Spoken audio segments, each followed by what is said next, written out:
Hey, Renee, Chris, and Ryan going live. Best podcast, Beauty and the Beast. Sit back and catch a vibe. Oh yeah, we talking zombies and apocalypses and all those things you like. Going beast mode, and if you didn't know, it's Peter Z up on the mic. Hey, TWD family, grab the snacks about the pantry and subscribe and like if you can, please. Or those walkers eat you like some candy. Hey, okay. You at the right place at the right time. No one does it better, that's the bottom line. Beauty and the Beast, this is prime time. Let's go.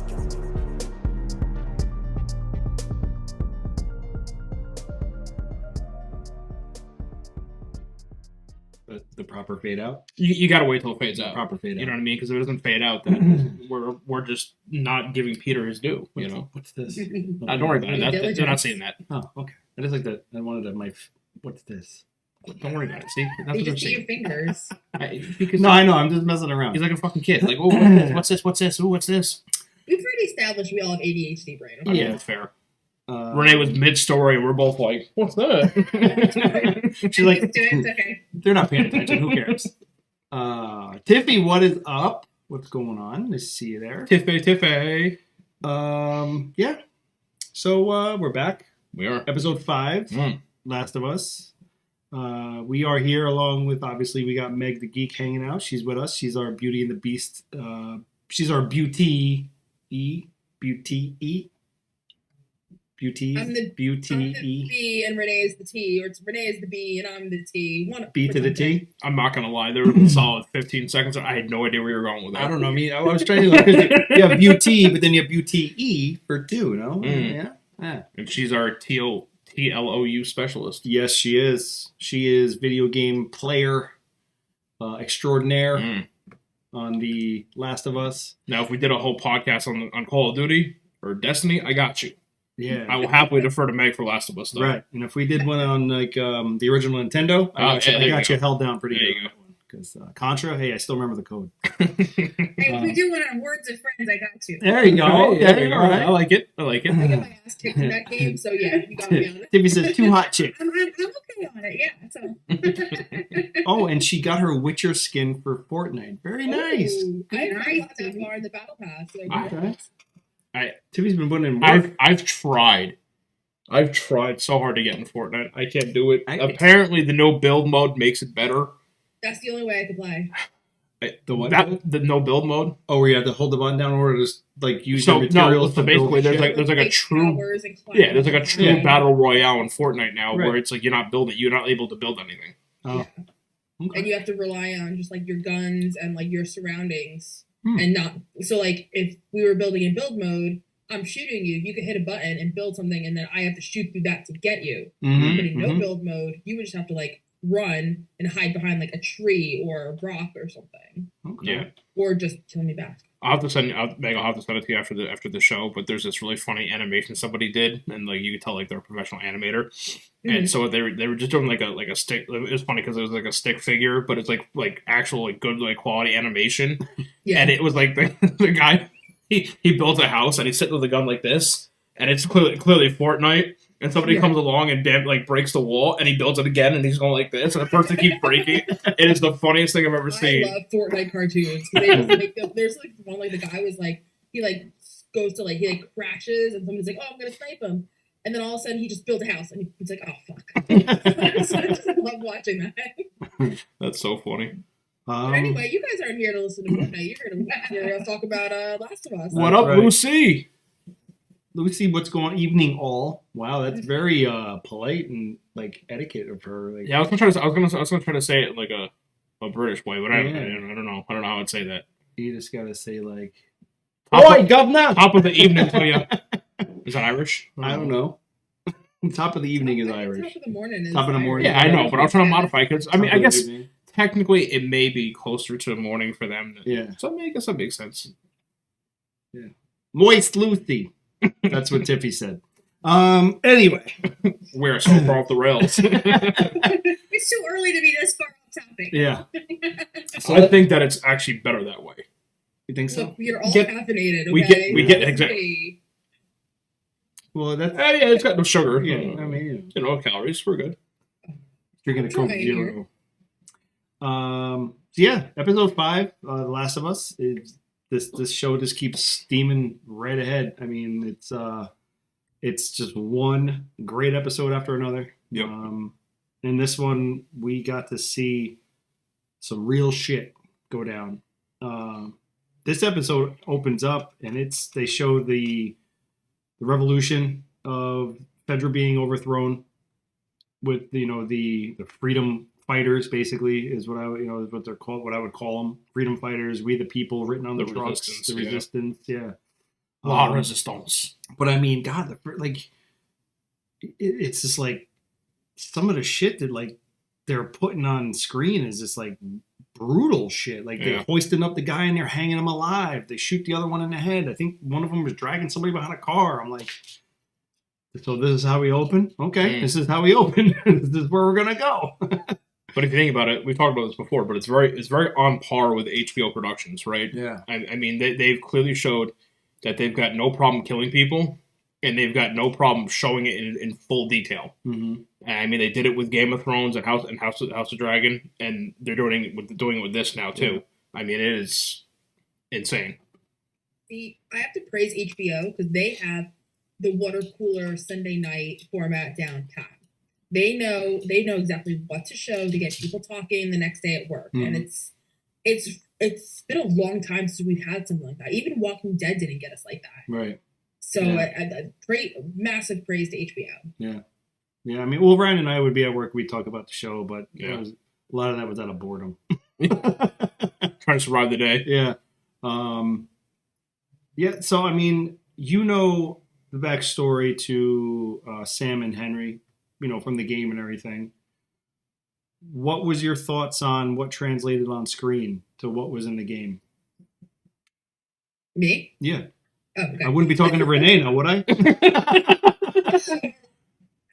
You never know. Maybe get her interpretation. Renee, what's your interpretation first of the video game compared to the game to screen? Yeah, it was for me. It was very different since the game part was 0 for me. It's a total change from what you're used to. My game to They didn't follow any of the source material. Words of friends, they got nothing on this. It's crazy. Honestly, so in the game, Sam is around Ellie's age, so around 14, and he is able to hear in the game. So the fact that they made him younger and deaf, I thought that was a phenomenal choice. It was, I know we keep saying don't compare it to Walking Dead, but here I am comparing it to Walking Dead. We kind of got that in Walking Dead, but they did it so much better here because he has his little notepad that he's writing. Yeah, Etch-a-Sketch. Thank you. I couldn't think of that. That's not what it's called. We all know what it is. I used to have one of those things. Yeah. Yeah. And the fact that it's 20 years into the I don't want to say apocalypse, but 20 years ever since the world ended, and it still works. It's pretty awesome. I thought they did a phenomenal job with it because it shows that it's even harder to survive in the world like this, even at his age. And the fact he only really has his brother. Yeah. They made it so much more brutal in the show than they did in the game. Yeah. And especially because of him being younger. Right. And I never like to see kids die. Yeah. But actually having to watch it was hard. Yeah. The creators had decided to go younger with him because they wanted him to look up to Ellie, so that kind of that same comparison of her looking up to. Oh yeah. So it was this whole thing, but they had so much trouble casting this boy. So on their podcast, they explained. So I guess it was Mason's idea, and he goes to Neil and he says, "This is the thing," and I think Neil said to him, "You motherfucker," and he was mad. He didn't think of it in the game, He was like, I should have thought of that. Yeah. Honestly, I'm glad they didn't put it in the game. It would have ruined it a little bit. It would have translated as well. I feel like this was But the kids, when they did the casting call, they could, they needed a very specific, 8 to 11-year-old boy, black, deaf. Oh, and he needs to act. Yeah. It was a lot of this stuff. It was a very niche description. Yeah. Exactly. And so they're doing all this, and they're getting no one. And so then finally they throw it out on Google, and he's thinking, oh, he's going to get on Twitter or something, social media, throws it out there. he thought they get like 80 of them, you know. They got 5 Oh, wow. replies. Wow. 5 replies, you know. And this kid, I'm sorry I forget his name. It's Kayvon, whatever. Yeah, Yeah. yeah. And so anyway, so it was an interesting story how they came about trying to find the actor for this. So it was much easier to write the part than to find the actor to do it. So Yeah. this kid just was amazing. Yeah, he was. So for me in the game, all the viewing that I've ever seen, I actually never saw this part of the game played out. So like I never saw Sam and Henry's storyline in the game, like, you know, someone doing gameplay of it. So this was completely new to me. So after I seen it, then I went and watched video gameplay of it, and then went back and rewatched again. You know what I mean? And then I was watching all these, you know, cuts that people do and everything else. But I mean, think about, and I know we talked about this obviously when we were doing The Walking Dead, but think about this world. The fear that you have when you do have the sense of hearing in this type of, you know, world that they're living in, but then take one of your senses away, like being deaf, and then living in that world, you know, like that's, like I was thinking, you know, I mean, obviously you can feel vibrations, you can feel things, whatever, but by that time it's like way too late, way too late. Like imagine him with clickers. Yeah, well, that's what I'm saying. Like Can't he make had, noise. yeah, he'd have no. Well, then that's it. Yeah, they showed them when they went. It's jumping ahead a little bit when they were walking through that area that Joel had broke all the glass on, and he steps and crunches the glass. Yeah. You know, Henry has to stop him. You know, and he's like noise, and he's like noisy. Yeah, like it's noisy. Mhm. So stuff like that. You know, you're 8 years old. You know, it's just. And the fear level, you know. I mean, it's, like you said, it's scary enough to be in that Right. world and have all your senses, Right. and to have one of your main senses that you need for survival in this kind of world Yeah. has been taken away from you. You know, or granted, I mean, you know, you didn't have it, but like regardless, it adds such a level of anxiety and a level of fear, and this like just inherent fight or flight response that you have to have at all times. Yeah. Because you rely on basically one, maybe 2 senses, and that's it. you know. Yeah. We thought we had it rough at that age. Yeah. Right. Yeah, Exactly. So their storyline, you know, we come across the doctor. We find out that the doctor did help them. You know, they stayed up in that little area that was found. I think he said as a favor from one of the Fedra people that was like one of his patients or whatever. So they were up there, I think, they said for the total of the 11 days that they had food for, and then decided to make their way out. The one thing, this is where we're going to get to where, like, the one grind my guts this whole episode. Which we don't know yet because Chris didn't tell us. No, I didn't tell you guys. Yeah. So there's the scene when they're getting ready to leave. It's been there 11 days. They need food. They're getting ready to go. And Henry peeks out over the door glass to see if they're all clear. You know, yeah, we have the all clear. He looks at Sam and he's like, okay, we're good. And I think Sam said, did you see anything? You know, did you like sign? Did you see anything or whatever? He said, no, we're good. And then all of a sudden you hear the scene play out with Ellie and Joel crashing and then the shootout. They show Henry watching the whole shootout, right? And then there's that at the very end, you see like Joel kind of scan and look around, and I think Henry thought that like he might have spotted him, so he ducks down. But we all know that right after that, Joel's attacked. There's that fight that ensues between those two, and then you hear another gunshot from Ellie shooting, I think it was Brian in the back. Why not let that play out in the background as he's communicating with Sam? Like you left that out. We heard that. No, that shot. I heard that shot. There's no gunshot that takes place after that.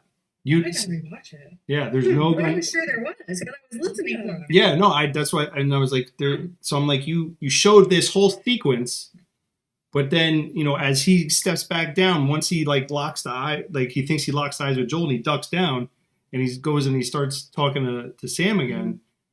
That whole scene is playing out, but you never hear that last final gunshot because there's no reaction from them. They don't turn, they don't look, they don't duck. The one thing that I thought was really cool during that whole sequence, though, was that every time Henry would see someone duck, Sam's immediate reaction was the same thing. You know, like, so he's watching him, and he's, even though he's safe and he can't see nothing, but every time that Henry's moving and ducking, Sam's doing the same thing. So I thought that was like, on that part, I don't know if you noticed this. So he painted the paint on Sam to be like Super Sam. Yeah, Super Sam. When he was peeking his head up, when Henry was peeking his head up to look, Mm-hmm. I don't know if you noticed in the reflection, there was an orange line from the building across the street, and it happened to go right over his eye. Oh shit! No, I missed So that. like Super Henry, and I thought that was really awesome. That's really cool.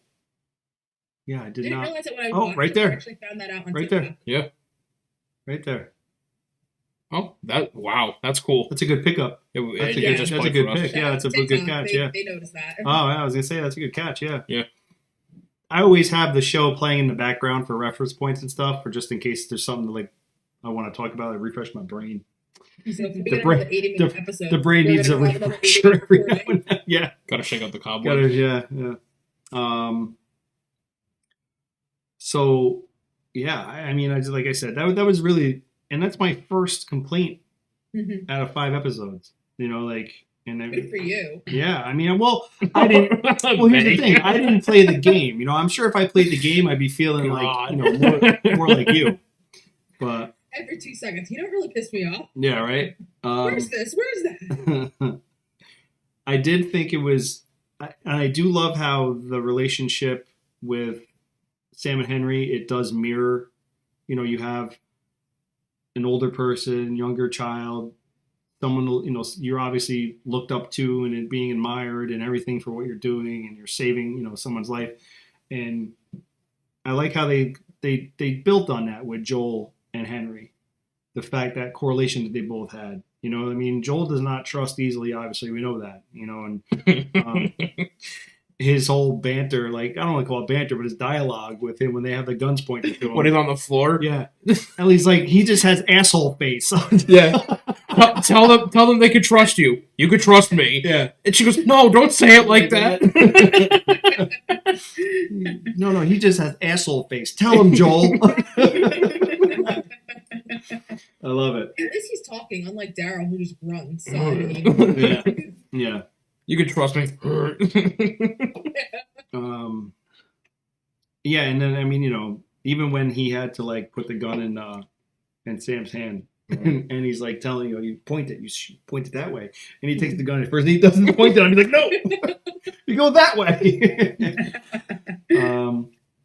Little cute moments, you know, like they're able to like put these little tiny snippets of cute moments in you know in these episodes, which is which just keeps the pace and everything, the change up and everything coming at you. So I mean, like, yeah, that was, like I said, that was really the only thing that, like, I was kind of, I don't want, you know, whatever. I was annoyed. I was like, because you showed all this and then you didn't put in that last little gunshot for them to react to and like maybe run or something. But other than that, I mean, you know, they're sitting down and they're eating food. I guess Joel and Ellie are sharing their food or whatever. And what Henry says, "Where'd you get this?" And she's like, I think Ellie goes, "Bill, he's dead." Bill, he's dead. Like, she's so casual and nonchalant about it. But no big deal. yeah, so Ryan and I were talking about the part where, obviously, you know, later on in the episode when Sam gets bit, we find out he gets bit.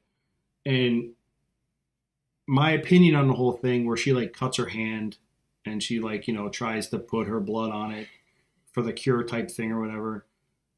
As far as that goes, like we were just bullshitting about it and talking. I just feel like it's like one of those. She has like I don't want to call it a savior complex, but like she knows that she's the cure type thing. So, but her also being 14 years old, she thinks all you need is a little bit of my blood, and I can save you. You know, like she's like this. You know, in her mind, she has like a superiority thing going on. I think like I can save people. I can do this. I want to do more. I want to be like Joel more. I want to, you know what I mean? And she's got like this whole thing built in, and I obviously when it didn't work, we won't see the ramifications of that on her yet, but I think we will later on down the road, as far as like that whole process for her.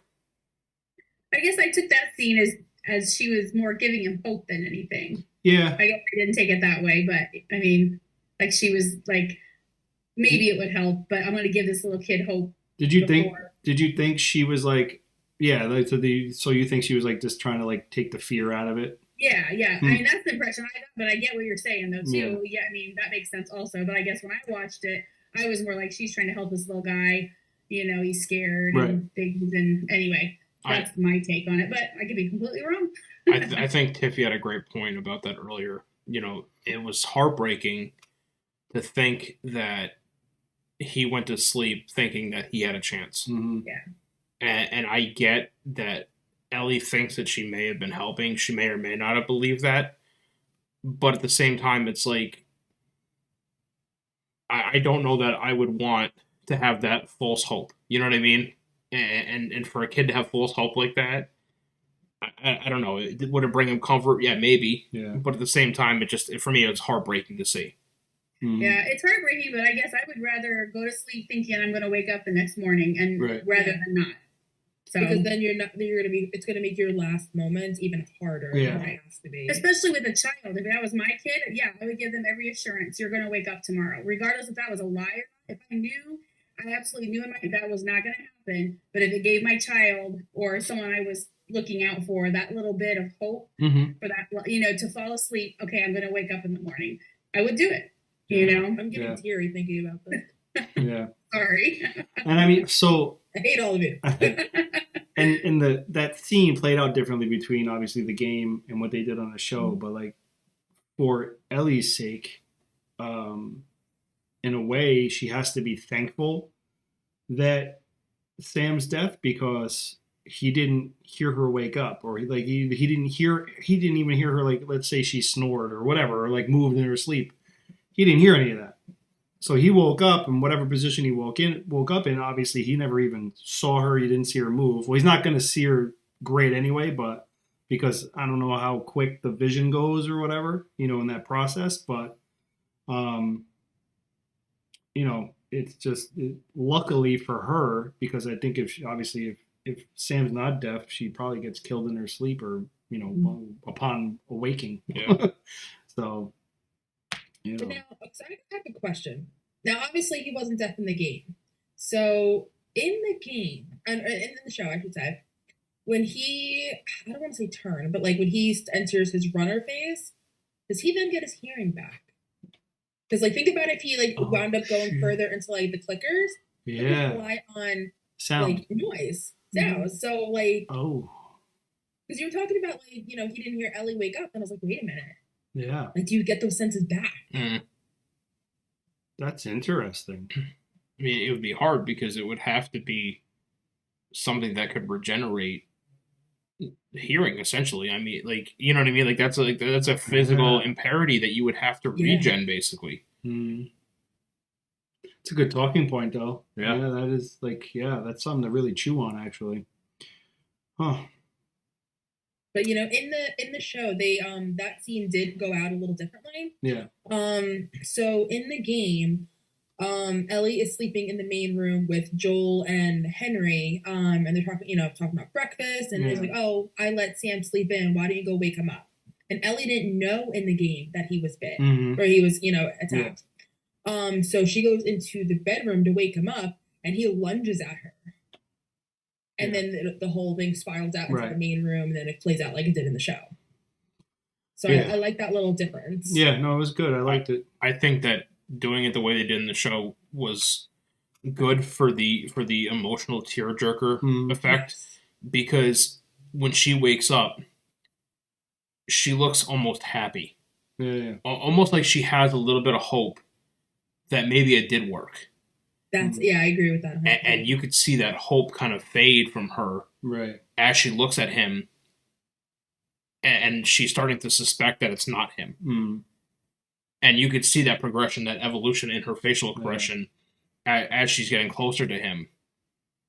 and that was and what kind of really like broke my heart too was when he tackles her and they go flying out to where Joel is, and you hear Ellie screaming for Joel, and you could tell that she is destroyed on the inside. That when she's screaming for Joel, she's not screaming because of her safety. I mean, yes, it's part of it, but I also feel like that she felt heartbroken that he had turned. I gotcha.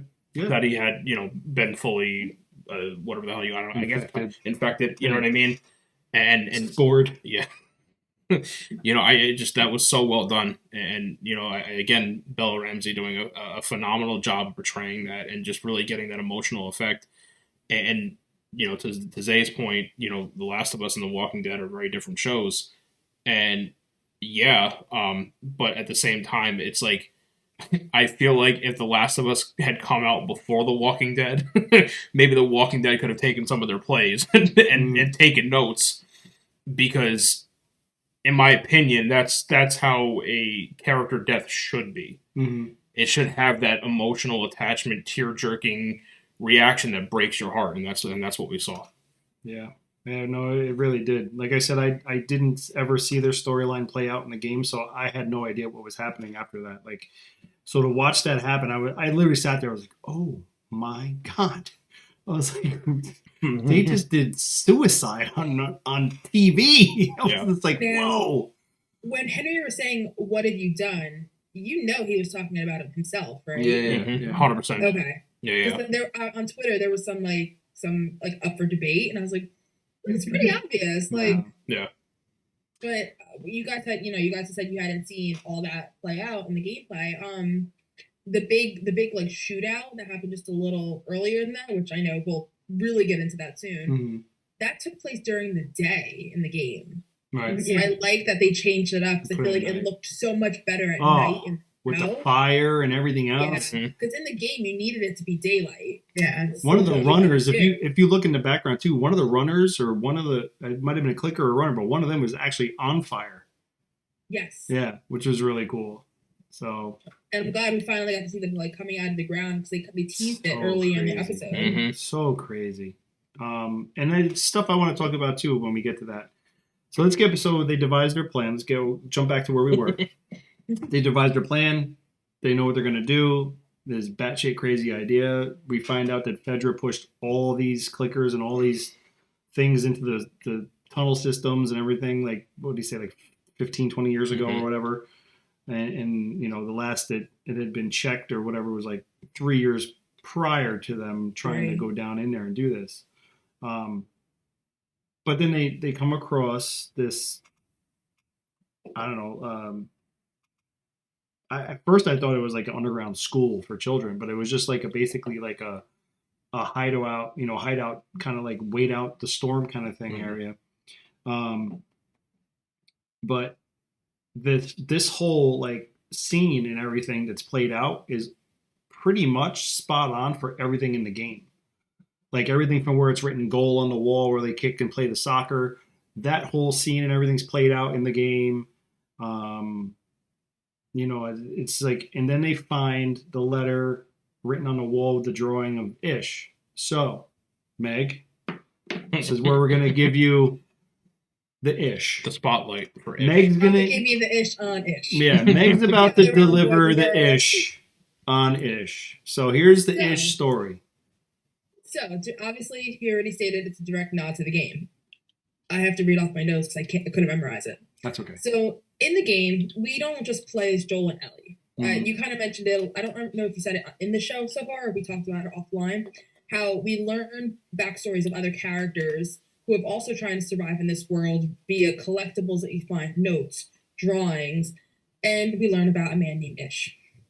As soon as the outbreak happened, Ish took his boat to sea. After several months, he returned to Pittsburgh. Now, we're in, what is it? We're in Kansas City right now? Yeah. Yes, but in the game, it's supposed to be Pittsburgh. Right. After several months, he returned to Pittsburgh when he ran out of supplies. He created his own sort of safe haven in the sewer system, which is what we saw, with a metal door and a fence as protection. At some point, he encountered a family that didn't shoot him on sight, They traded some supplies and they went their separate ways. Ish realized there's no point in surviving in this world by yourself. Like, what are you going to live for? So he reached out. He eventually went back above ground, found this family, and he invited them to live and like create this community together.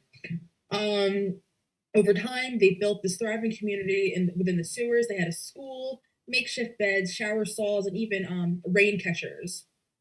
Ish let the kids in the community paint the walls to make it look like a castle, which the metal door on it was perfect. At some point, a man named Danny joined the community, who is the other person in the drawing, and Ish and Danny became the protectors of the community. They kind of scrapped their gear from like fallen police officers, fallen guards, whenever they would go above ground, and that's how they got their guns and all that. This is where the story takes a twist. At some point, unfortunately, somebody accidentally left the door open, and a horde came through. You actually hear Joel, I think, say something like that in the dialogue with him and Henry. Yes. He's like, "What happened out here?" And I think he said someone didn't follow the rules because he's looking at the rule board. Yeah, and he's like, "Someone didn't follow the rules." I thought that was a cool nod to the game. Oh, it absolutely was. Ish, a woman named Susan, and a couple of kids were the only ones to take shelter somewhere else, like escape. To this day, we still do not know if Ish ever, if he's still alive. It's kind of like up for interpretation. Personally, I think he killed himself, feeling guilty that he let his community that he created, die out. Do you think he was the old man in the tower shooting the rifle? Absolutely not. No. Not in a million years. I was trying to, because it's just an old man shooting a gun, so I was like, yeah, maybe it's Ish. No, he's part of Kathleen's people.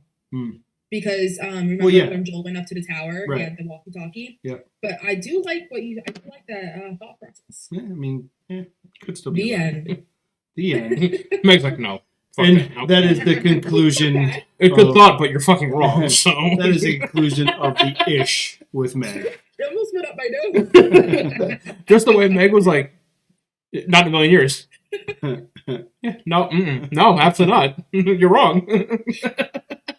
So I like that. I like this, back and forth. Like, it's about where you're going. It was just so funny because you were trying to be so polite, but you're like, no, you're wrong. I know you think you're right, but you're not.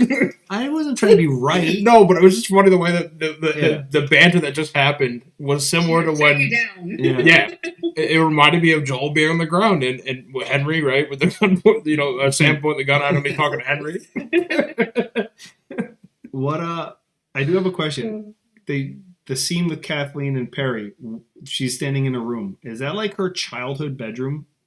Yes. Is that what that was? Okay. I was trying to bedroom for her and Michael. All right. I figured and I was like, yeah, it's good. But I just wanted to make sure because, Perry said I was told you'd be here or something like that. Yeah. So, all right. So that's all right. It's her childhood bedroom. Yeah. This woman is batshit crazy. I love her. No, I mean, yeah, but just I don't know. I don't know the actress's name, but she did a great job. She's Melanie from Linsky. Yeah, she was the crazy girlfriend on 2.5 Men. Oh, the neighbor downstairs. Alabama. Yeah, yes, that was. Yes, that's why she looks so familiar. Yep. Yeah, she did a great job of just being. I mean, when she had the dialogue with Henry, and she's like, "Kids die." Yeah, I was just like, "What the fuck?" Yeah. No remorse. I was like, I mean, yeah, but damn, you don't got to go that route. But if you think about it, this is another story that they've been able to put into this and adapt. It's a story. It's another story about love.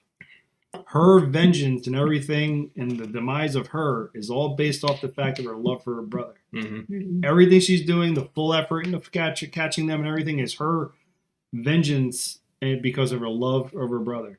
And I think it's so cool that they're able to keep finding love in this type of world in a way, like what you'll do for love, whatever, like whether they're dead, alive. Not to mention the fact, I don't know if you guys caught this, but as she has a gun on them right before she gets killed, she said, or no, maybe it was before that, but she said, is one person really worth everything? Mm-hmm.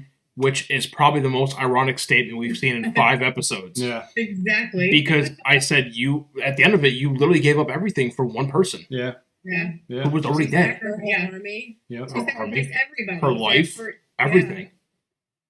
Yeah. And I'm just like, did she not understand the irony? Was she that far gone that she didn't understand the true irony of her statement? Yeah. No, apparently not. Yeah. I mean, and here's the thing. Obviously, we go back to episode 4. They're well aware that there's shit going on underground. And then, yet, like, you cause all this commotion. Everything that's going on above ground is obviously keeping all the clickers and runners and everything that's underground active. You know, like you're driving these trucks over the place. I mean, do these people not know that if like you kill somebody or step on a part of like the hive system, like, you know, like you got to know what's going to happen. Yeah. So obviously we knew from the previews that they showed, like once I saw that house on fire, I was like, oh, this is it's coming. Like this is where it's at. It's coming. And I mean that scene was just absolutely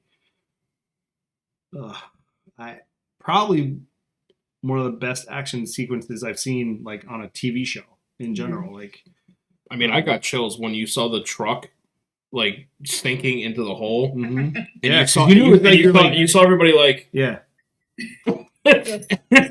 and they looked over and all of a sudden I was like, no, because like Meg said, they kind of teased it. yeah. So I was like, maybe, and then I saw the first one pop up and I was like, I got goosebumps watching that because I was just like, that is so badass. I think I said it in the pre-show. That's like got to be like one of my favorite like introductions of any show. Yeah. Of like a horde of you know whatever, you know what I mean, zombies, what are we going to call them, infected. Between the speed, Oh yeah, the sound, yep, the bloater. Just I mean, I immediately scrambled to sit up, right? Like, oh fuck, Yeah. it's and It was funny because not too far before that scene, I was thinking, we just haven't seen a lot of infected. yeah. Well, All everywhere. yeah. When they were talking about their plan to escape, Henry had mentioned, have you noticed anything about the city? And Ellie said, there's not a lot of infected. And he's like, well, that's when we found out they were pushed underground. Yeah. And then everything's like, oh, shit, underground. Last week, there was shit moving underground. Mm-hmm. These things are underground. You know, you're driving these heavy vehicles everywhere. They make a ton of noise. You have this hive system. You're running, you're shooting, you're killing people. Like, you know, you're just basically making them chase you wherever you go. Yeah. You know? And I mean, you know, it was like a good idea, obviously, for her to be like, you know, get in the cars and start running them over. But like, too little too late at that point because, you know, it's total chaos. Total chaos. That scene is total chaos. And when that thing comes out of the ground and stands up and like, I think the first thing he does is like he like swats at one of the people. Then he picks up another one with one arm and then throws it. Takes a bunch of rounds from Perry. And also the screeching noise that it made Yeah. was like bone chilling. I mean, it was so good. I was just like, I'll oh watch that scene now. yeah. I probably will watch it again when I get home and just God, I loved it. I really did. It was so well done. And then I forgot the guy's name, but like when he cut his head off, or like Perry? pulled his head off. Perry, yeah, yeah. I was like, oh my God. Tippett said, Awesome. Tippett said that's straight video game gameplay. That's like right out of the video game. Yeah. Yeah, I mean it's devastating. Can we just talk about the accuracy that Joel had with the rifle? He was a little off at first. And then, At first. But then all of a sudden he's magically landing his shots. yeah. It's like Daryl Dixon syndrome. You magically get your shot no matter how far you are. Yeah. I mean, he went from like stormtrooper to like U.S. Army sniper. You know what I mean? I was like, what? When Ellie is trapped in the van and Joel can't get the shot, Right. Yeah. if you notice, he starts shaking. Yeah. And I was like, oh, he cares.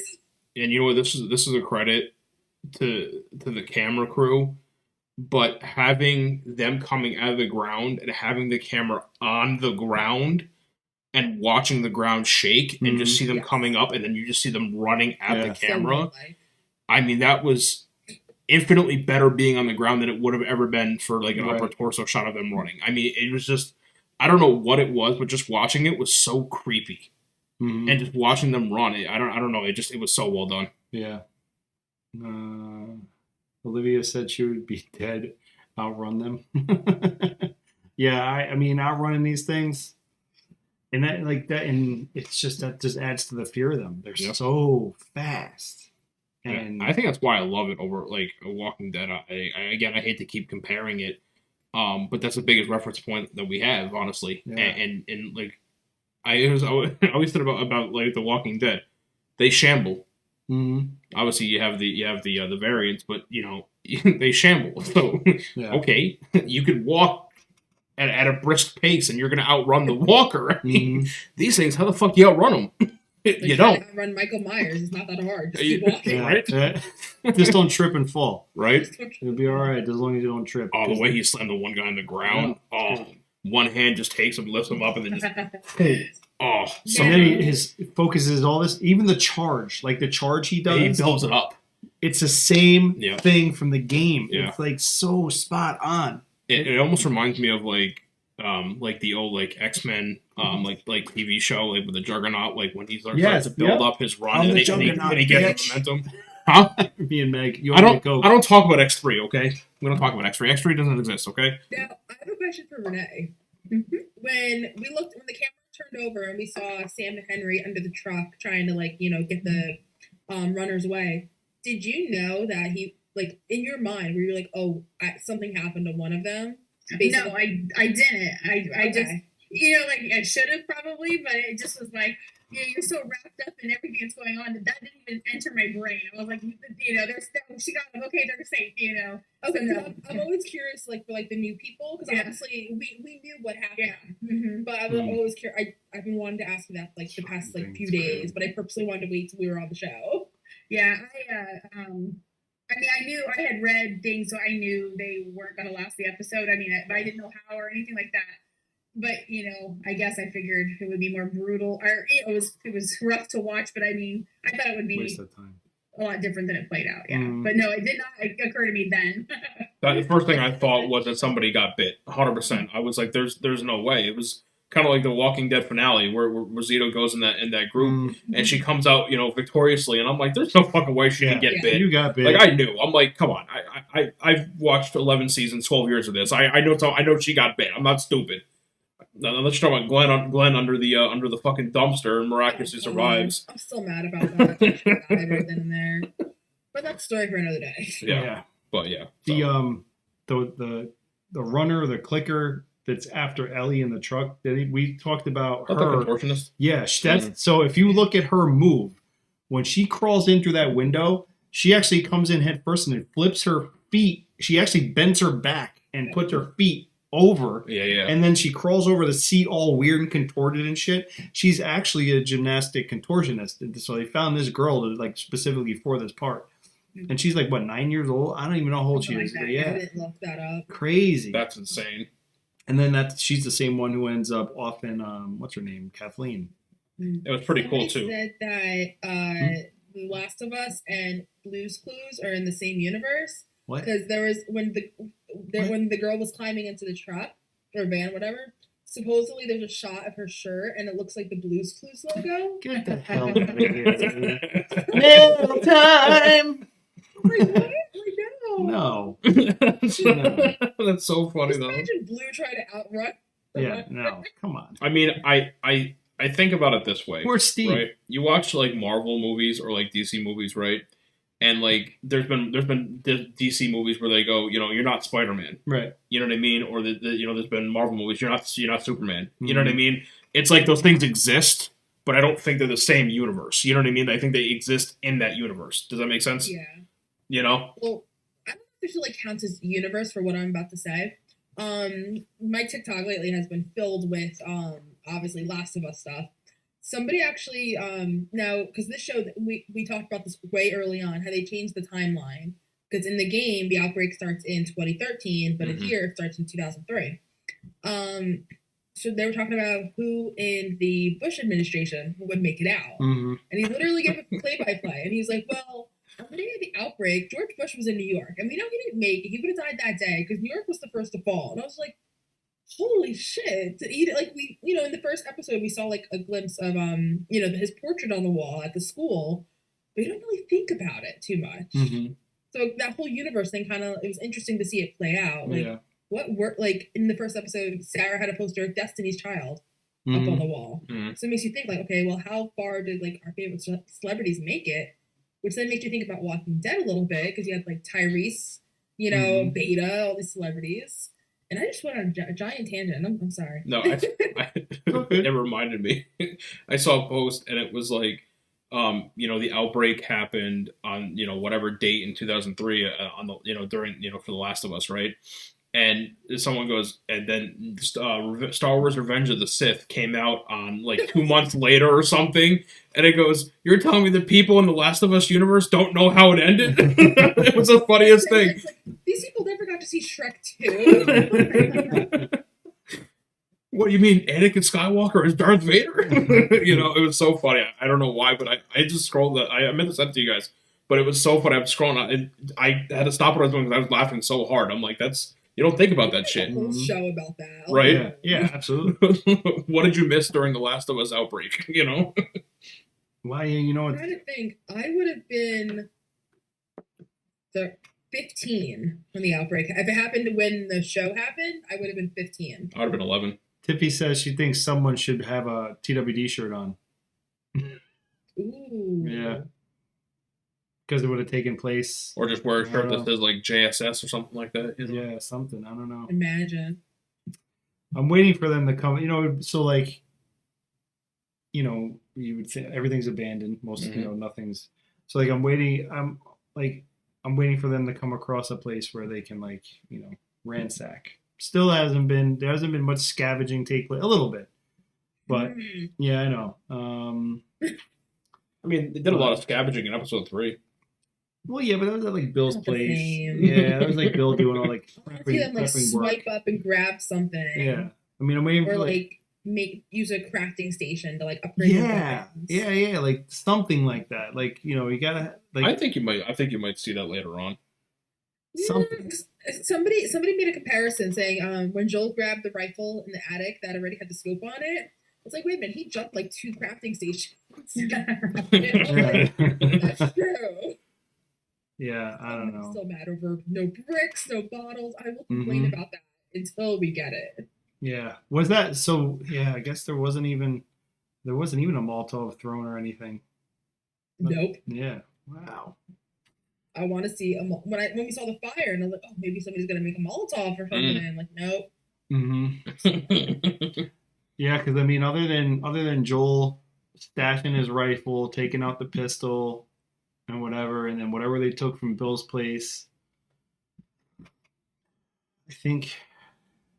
He got the bolt action rifle off the guy that he killed, but I mean, there isn't there's elements obviously that from the video game that I think people who have seen it and watch it played out or whatever or played it, you're kind of looking for like some of the missing elements, like using the brick as a distraction or what a Molotov or just doing the basic scavenging stuff, bullets, food, whatever.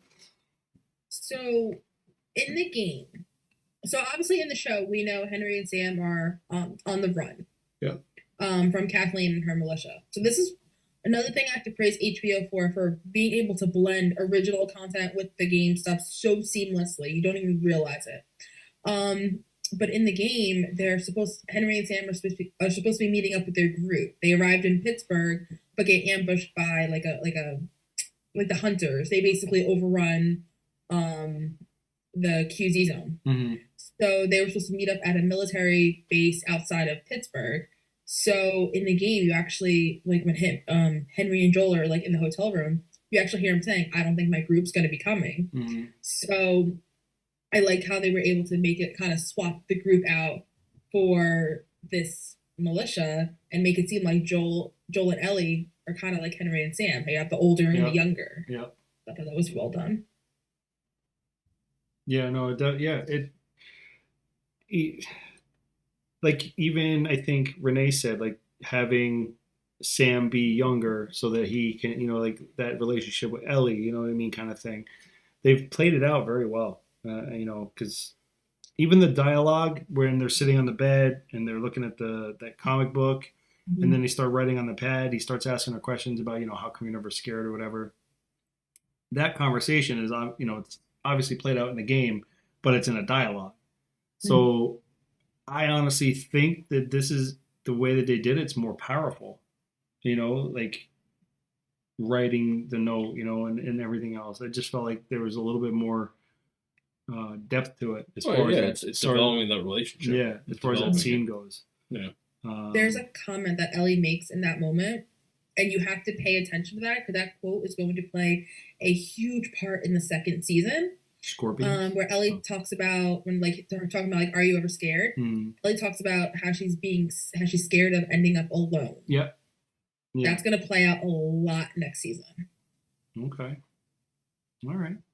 I mean, yeah, I could see that being important. Not wanting to be in that world alone at all. So yeah, that would be a fear for anybody, I would imagine. But that whole, like I said, this whole scene that takes place with them writing back and forth is just, I think it added more depth to it. It made it a heavier feel than if they were just sitting there talking, I think. Yeah. But then we get to the part where she does the whole "I'll heal you" thing, Mr. Miyagi on the leg. I don't, I definitely was like, that's not gonna work. But I wasn't expecting the next scene to play out the way it did. I was expecting her to she fell asleep. I wasn't thinking she would, but she fell asleep. But then to wake up and have that whole scene play out, and then I honestly, the thing that shocked me the most was the fact that literally after him shooting Sam, he took his own life. That was heavy, man. I literally looked away from the TV. I was like, and there was nobody else with me, but I just looked there. I'm like, you saw that? I fucking saw that. I was in disbelief. Yeah. Because you don't see shit like this anymore on TV. The minute he pulled the gun on you're not even allowed to say the word suicide anymore. They changed it. You can't say suicide anymore. Unalive. Oh, I never knew that. Unalive. You unalived yourself. I knew on social media you had to say it that way, but I didn't think on TV and movies. Everywhere. Well, that's the thing. I was so shocked that play. You think about how much times have changed and the shit I watch Dave Chappelle's show. I'm like, this show would not be able to air right now, in this time and day and age. You could not put the Dave Chappelle show on today and have it's funny you said that because I saw a clip today saying they can't make movies there's something about Mary. Yeah, absolutely not. Franklin Beans. Yes, it would be people would cancel that shit in a minute. Oh, immediately. So it's just it's crazy. So that's why when I saw that I was like, I was just like, oh my god, we went there. We went there. Question for you guys. Yeah. Because this, I mean, I knew what it was at first, but this has been a heavy debate online, so I'm curious on your guys' take. When they bury Sam and Henry, and the Etch a Sketch, whatever we're calling it today, says, "I'm sorry." Yeah. Do you think Ellie? No, hear me out. Do you think Ellie wrote that as "I'm sorry" to Sam that I couldn't save you, or that Sam wrote "I'm sorry that that you couldn't save me" or something I'm sorry for whatever's about to happen? Oh, no. I thought she stood there and wrote it. That's what I thought. But people are saying that Sam wrote it. And I was like, that was not Sam's handwriting. That wasn't Sam's handwriting. She was exactly there. Yeah. Isn't she standing there doing it and then she places it on there? Yeah, but some people thought maybe she was just kind of standing there holding it maybe having an internal conversation and then placing it. I took that definitely as an apology. Handwriting, because he specifically wrote in lower caps, messier handwriting for an 8-year-old. Yep. Yeah. And hers was more capitalized and bigger. So that's how it's pretty obvious. Yeah. No, it was, know your guys' opinion. I immediately took it as her saying, "I'm sorry I couldn't save you." Right. Immediately. Yeah. Immediately. I immediately responded. Do you remember? Yes, I do. Yes, I do. I know exactly why you said it. That's why I was trying to keep a straight face, but I couldn't do it. Now, Sorry, inside joke. This is actually the last note I have.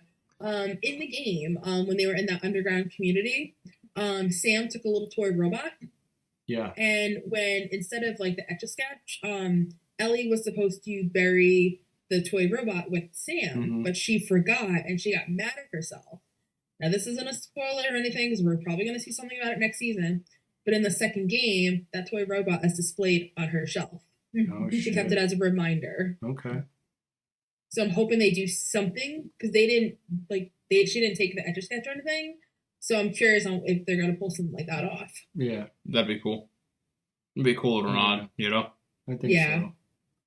Yeah, it's definitely her handwriting. I mean, you can't. It has to You be. can't mistake that for Sam's handwriting. No, especially for an 8-year-old. Yeah. Like we all had shitty handwriting at 8 years old. Yeah. No. Especially because when you see Ellie in the scene where Joel was like kind of has the shovel and he's like this and he's watching her, you could tell by looking at her that she is devastated. Yeah. That she is destroyed on the inside about this. Yeah. Yeah, and then she just kind of walks away and then turns back and she's like, "You coming?" You know, like she's, I guess, in this moment trying to be the stronger one, I guess, she's trying to either push herself to be stronger or to just be like, let's just keep going to distract ourselves kind of thing or whatever. But, you know, it's Well, I think that Joel and Ellie both blame themselves in different ways for, for what just happened. I feel like they each feel some sense of responsibility. Yeah. Well, there's been a lot of issues, like not issues, but there's been a lot of progression as far as Joel and his hearing loss. Mm-hmm. So, you know, he puts the glass down with Ellie so that way, if anybody sneaks in, he could hear the glass break. Mm-hmm. Well, he didn't hear the glass break. There's been several times where Joel has not been able to hear in order to, like, you know something was happening. Yeah. So I think we're going to see that progress as well and probably get worse. I'm going to assume, but you know, there's been hints to his hearing and everything not being what it was, which is why when they were laying down, I think when that one scene where they were laying down in the woods, they took the truck and drove off the path, and you know, he laid facing the wood line with the rifle, and you know, had Ellie behind him, but he didn't sleep that night because I don't think he trusts himself to hear anything that's going on.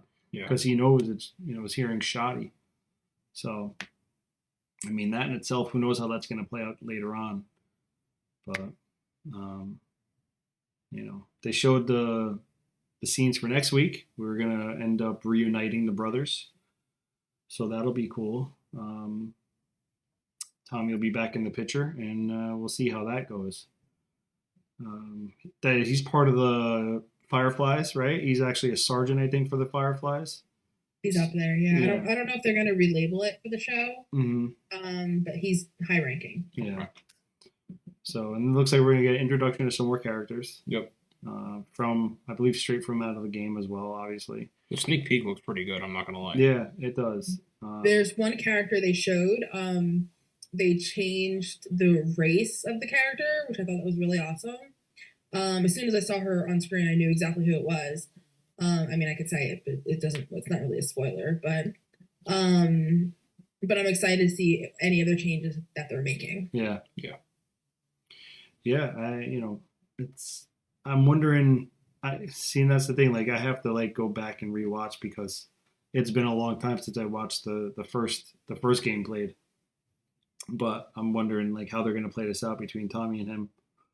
So the only thing I'm excited about the season ending, that we only have 3 more weeks left, is that in 3 weeks I can go play the game again. Yeah. That's the only reason I'm excited for the season to end. Well, we have what? We have episode 6, 7, 8, and now 4 more episodes. 4 weeks. Yeah, 4 more weeks. Gives me 4 more weeks to buy a PS5 or whatever freak they're called. Well, now you can actually get them, so. Yeah. Yeah, they're now they're actually in stock. All right. Only took 2 years. Yeah. And then I'll get one, and then next year they'll announce a new one. And I'll just be screwed like all a over PS5 again. Pro. Yeah, who knows? Who knows what they're gonna do? It's pretty powerful still for 2 years. They're gonna call it the fine. PS15 for all I freaking know, and I'll be like, oh yeah. That's when GTA 6 is gonna come out for PS15. Well, that's I kept hearing rumors that they're gonna make an Xbox Series X Slim, And I'm like, how the fuck do you make it slim? It's literally like a box, and it's like, Yeah. It's like a tower. and I'm like, you make it any slimmer, you're not gonna be able to stand it up. Yeah. No. So yeah, I mean, Chris, I have an extra PS4. Oh shit! All right, Tiff, we'll have to talk.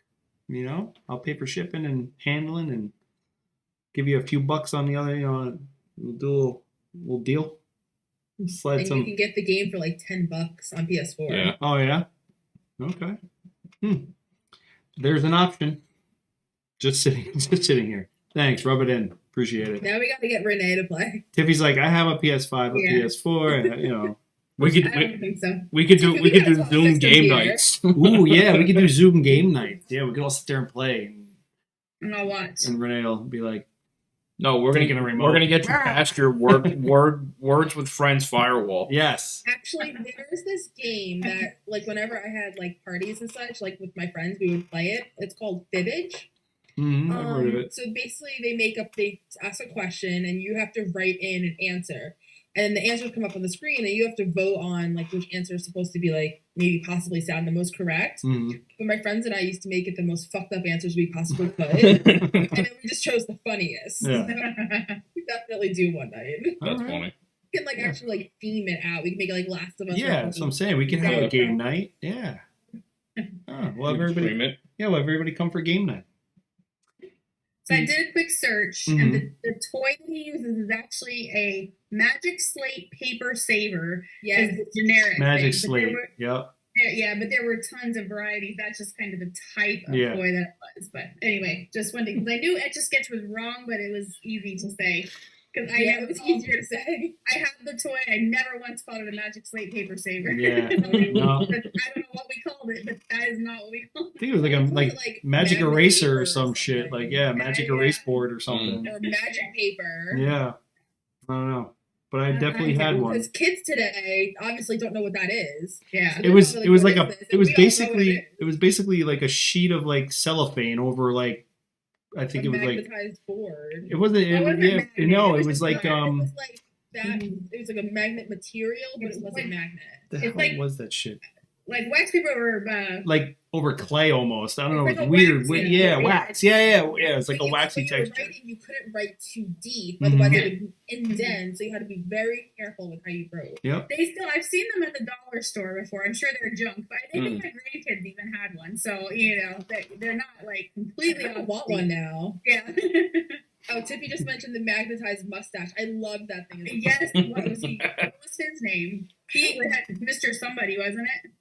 Mr. Mustache? No, I think it was like I used to try to give him like a little goatee and all, like, or like just like the soul set or the soul patch, and then the whole. it was a Woolly Willy. Mhm. It's a very good name Oh for my it. god! Willy Willy. That's a toy that wouldn't be made nowadays. Mhm. Yeah, absolutely not. You know what's really fun? I was at the doctor's last week before, and I'm sitting there. I'm in the waiting room, and this kid's with his mom. The kid's got to be like 9, maybe 8, around there.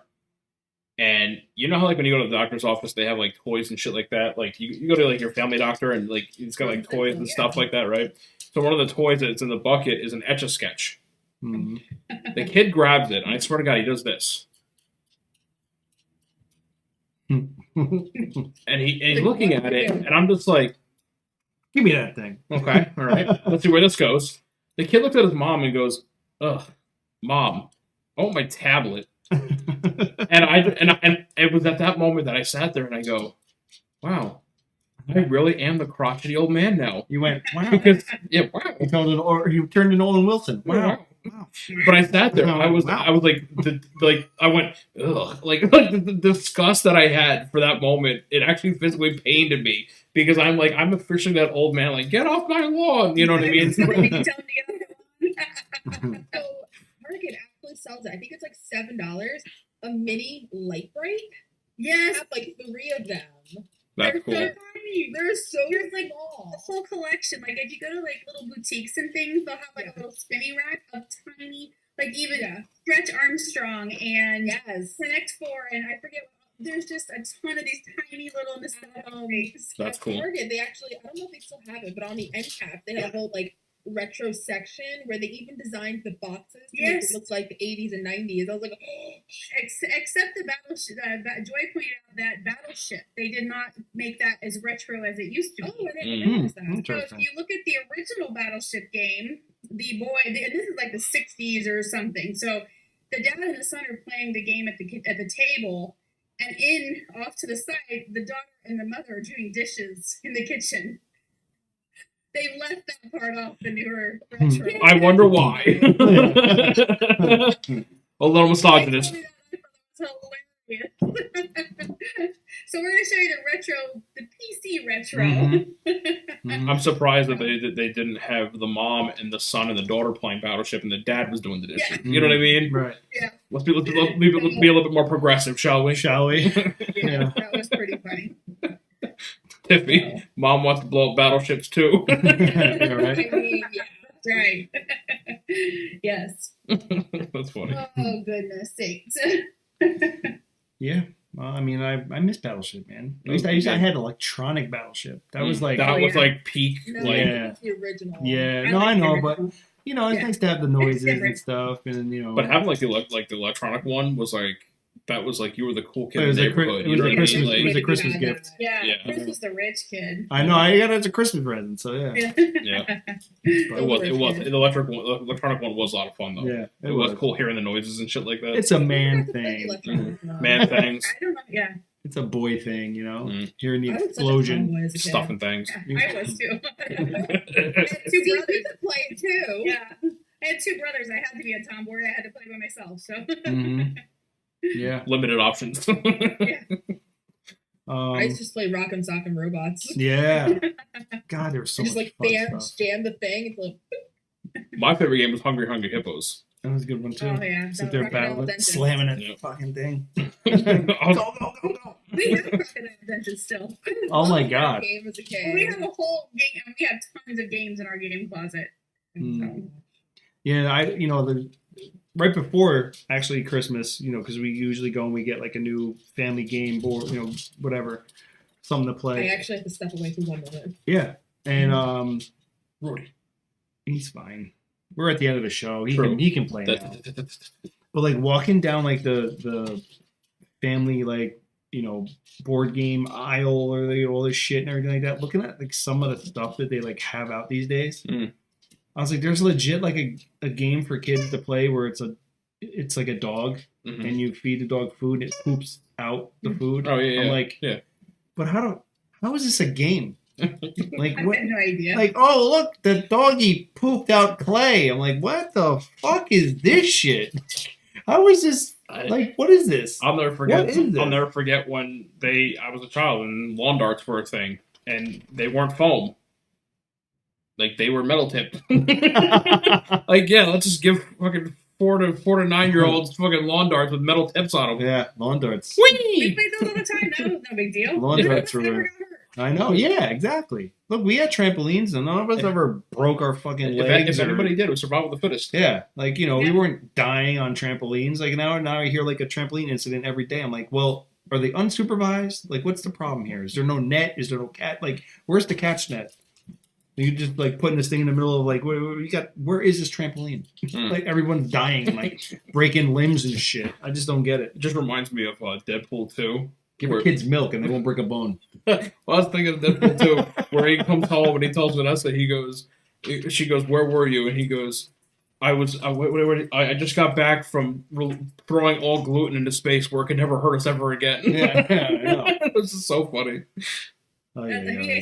guys, just thinking about the the things we do when we're kids. That there's a guy on TikTok and he'll go, they duet him or whatever they call him, what it's all called. But like he'll say, when you guys say you drink out of the hose, he makes this face like what? And then he's like, was the sink not an option? And then a guy from like my generation will get on and go, here's the thing, and then he explains how he played outside because the inside was for the adults. Right. And then some of them had said like, and if you went inside, there was a list of chores to do, so you avoided the house at all costs. So yes, you drank from the hose, and it's just hilarious. That's hysterical.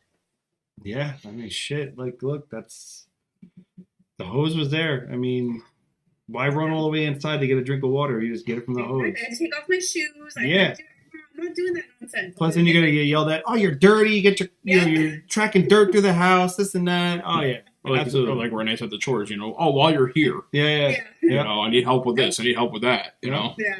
But if you don't go home, Except that when we were little, I mean, I'm old enough, but when we were little, we were home alone all day in the summer. It was the 3 kids, and my parents were at work all day. And so as long as we had the chores done before the parents pulled in the driveway, we were good, you know? Yeah. So we were still outside all day.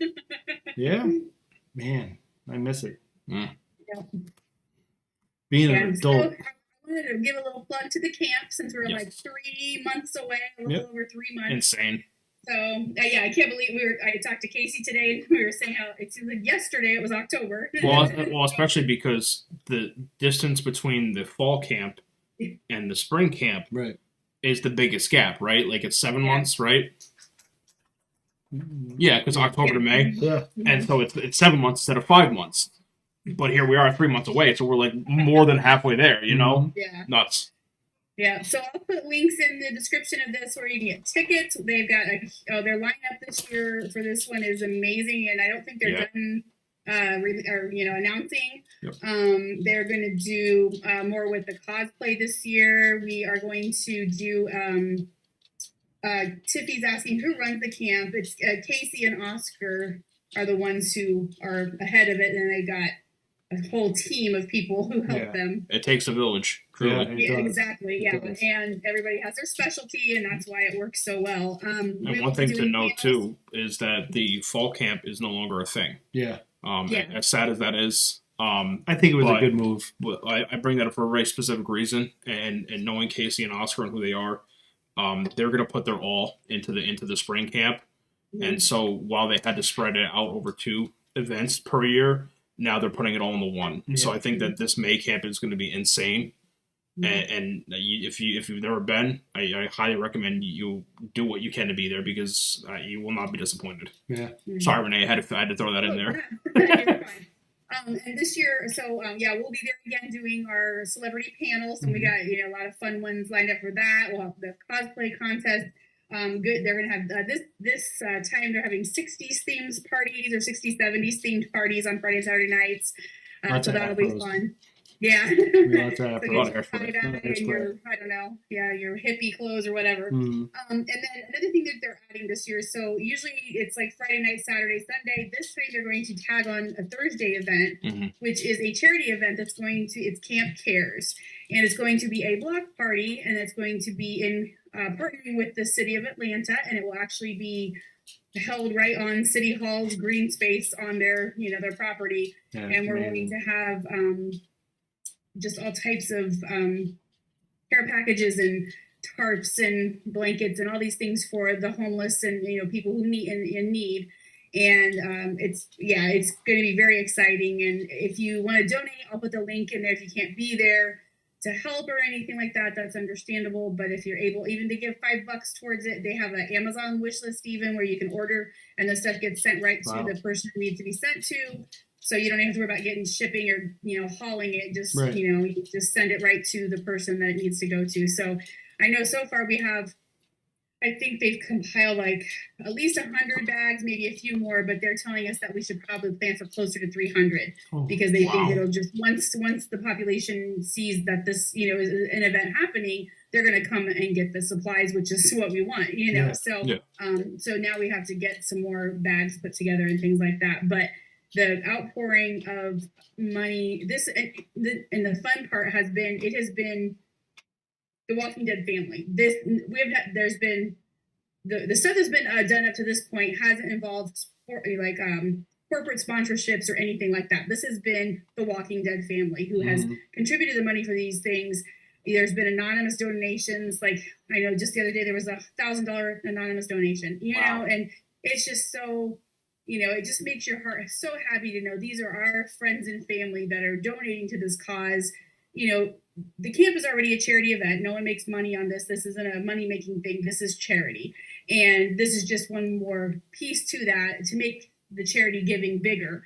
And, people, expressed an interest in doing this and they wanted to help however they could and make this a bigger giving event. Yeah. So, And they got the mayor involved. Yeah, the mayor. Yeah, he'll be showing. We met. The group of us met with some city officials the other day, and they're like, let's just get this right on the mayor's calendar right now. So I mean, it's in his yard, so I mean, like he works right there. So it's, but it's just nice to see that they're so supportive of what we want to do, and this like idea just came from. They were in the green room, and I think it was Robert Hayes that actually brought it up. And said something about on his birthday, he goes downtown Atlanta and hands out food to people who need it. And so then somebody says, "Oh, I'd like to do something. Oh, we should do it with the camp." Cooper then said something. You know what I mean? Just kind of snowballed into this thing, and so it's just wonderful that everybody is getting involved. And there's lots of ways. If you can't be there hands on, you can buy some tuna packets or whatever, buy some tarps or the different things they need. So I'll put all those links in our description, and we would really appreciate anybody, anything you can give. It's it all goes together and makes a big difference for these people. Very cool.